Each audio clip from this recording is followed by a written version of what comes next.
السلام عليكم واهلا بكم في فيديو جديد من اخبار النادي الاهلي. النهارده عندنا كلام تقيل جدا عن موعد مباراة الاهلي ويانج افريكانز وموقف الصفقات الجديدة والغيابات ومصير بعض اللاعبين. يلا بينا نبدأ. في البداية ما تنسوش تعملوا لايك للفيديو واشتراك في القناة عشان يوصلكم كل جديد. بكرة الخميس ان شاء الله الساعة 3:30 هيكون في مؤتمر صحفي خاص بالمباراة بحضور يسر المدير الفني وكابتن الفريق. هيتكلموا عن استعدادات الأهلي ورؤية الفريق للمواجهة ويردوا على أسئلة الصحفيين. الأهلي هيؤدي المران الختامي الساعة 4 العصر على استاد برج العرب، والمران هيبقى مفتوح للإعلام 15 دقيقة بس طبقا للوائح الكاف.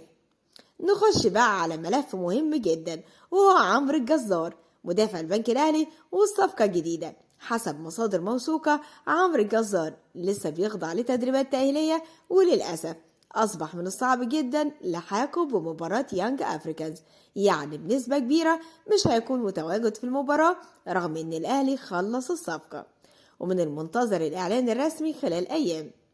الأهلي أعلن رسميا التعاقد مع مروان عثمان لاعب سيراميكا كليوباترا السابق على سبيل الإعارة لنهاية الموسم، ونشر الأهلي صورة للاعب وعلق عليها رحلة جديدة بقميص نادي القرن.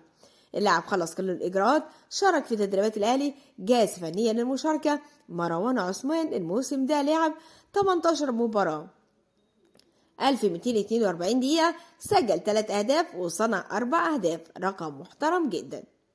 الصفقة كانت متوقفة على انتقال محمد عبد الله لسيراميكا، وكان مستني عرض أوروبي لكن في الآخر وافق وتمت الصفقة بالكامل. يوسف بالعمري يصل القاهرة. يوسف بالعمري وصل القاهرة الساعة 8 مساء لبدء مشواره مع الأهلي. عقده موسمين ونص زائد موسم إضافي، الراتب بتاعه حوالي 8000 دولار في الموسم. الرجاء المغربي حصل على 500 ألف دولار عشان الصفقة تتم. الأهلي قرر رفع اسم أشرف داري من القائمة وبيبحث حاليا عن عرض خارجي ليه. تعال نشوف موعد المباراة. الأهلي هيواجه يانج أفريكانز يوم الجمعة الجاية الساعة 6 مساء على استاد الجيش ببرج العرب ضمن منافسات الجولة الثالثة من دور المجموعات لدوري أبطال إفريقيا. المباراة دي مهمة جدا لأن الفريقين عندهم نفس الرصيد من النقاط، الأهلي 4 نقاط ويانج أفريكانز 4 نقاط، والفايز هيقرب خطوة كبيرة من التأهل. ترتيب مجموعة الأهلي 4 نقاط، يانج أفريكانز 4 نقاط، الجيش الملكي نقطة، وشبيبة القبائل نقطة. يعني المباراة دي مش بس 3 نقاط، دي صدارة المجموعة كاملة.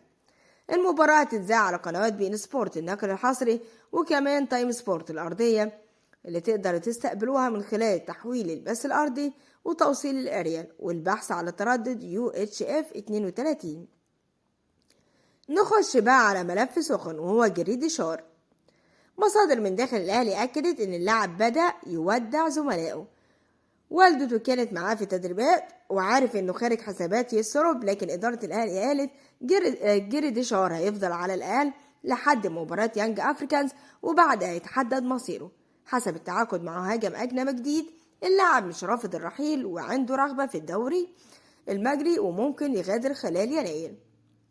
وليد صلاح الدين مدير الكرة هيعقد جلسة خاصة مع إمام عاشور عشان يقفل ملف الرحيل. يسرب كان حاسم جدا ورفض تماما فكرة رحيل إمام عاشور حتى مع وجود عرض أمريكي مغري، وقال إن إمام عاشور من الأعمدة الأساسية للفريق ومش ممكن الاستغناء عنه خصوصا في دوري أبطال إفريقيا.